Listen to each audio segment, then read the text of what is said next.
What would you do if tomorrow you were thrust into the wilderness and told to fight for survival or die? I think most of us would die. But the book The Frontiersman follows someone even younger than us who this actually happens to, and he not only survived but thrived. The book The Frontiersman is easily my favorite book I've ever read, and it follows the real-life story of Simon Kenton, who some of you may have heard of Simon Kenton High School. Might be a middle school. It's some school named after Simon Kenton.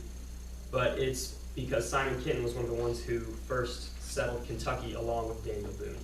But the story as told in The Frontiersman is a thrilling tale of adventure and danger and deserves to be told, particularly since all of his adventures happened in our very own backyard. The book was written by Alan Eckert. He researched the book for 7 years before he even began writing, because as it is a historical book, it's historical nonfiction, but he's written it as a narrative, meaning he's written dialogue, he's written it as like a progressing story, so it's a really easy read despite being all factual.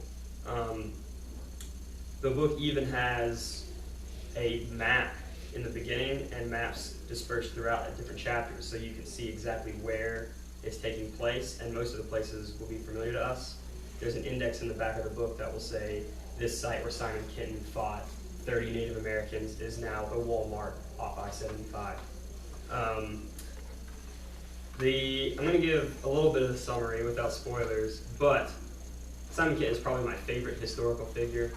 I don't like that many other historical figures. Simon Kenton's a cool guy though. He was in love with a girl when he was 15 years old in his hometown of Virginia. Then the woman got engaged to an older man. So what do? You go in the woods and you train for a year by throwing boulders, show up at the wedding shirtless, challenge the groom to a fist fight, gets the crap beat out of him, goes back to the woods, trains for another year, comes back at the age of 16, fights the guy, beats him so bad he thinks he kills him, runs away because he thinks he's murdered a man. A month later, guy wakes up. They think he killed Simon Kenton, and Simon Kenton is no longer accused of murderer because they think this guy killed Simon Kenton, and the other guy's put on trial. After he ran away from home, he went to the western frontier because he had an uncle who was a frontiersman. And at this point, keep in mind, he's only 16 years old. He changed his name to Simon Butler because he was on the run. He thought there were people coming after him to try and kill him. So he changed his name and became a frontiersman and started to get a little bit of a reputation as being a good shot with a rifle. Like I said, he was friends with Daniel Boone, but most of what Daniel Boone is given credit for was actually done by Simon Kenton, but he was, once again, going by a different name, so he's not credited with it. He was captured by Native Americans numerous times and basically tortured. They had to do this thing called the gauntlet, which is where you run from one end of the village to the other, the whole time getting beaten with clubs by small children all the way up to the warriors of the tribe.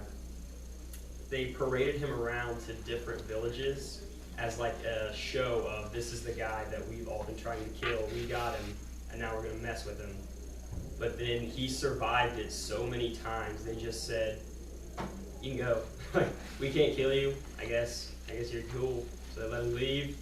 And after that, he basically got adopted into their tribe and given like a name. And then he ran away again. He's like, I don't like this. But they tried to kill him again. It goes throughout the whole book. But the most impressive thing I think he did was he died of natural causes.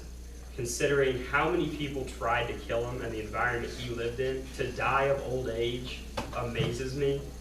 But I encourage everyone to read it. I have it with me if someone wants to see it, but it's a very large book, but it's easy to comprehend because of the writing style.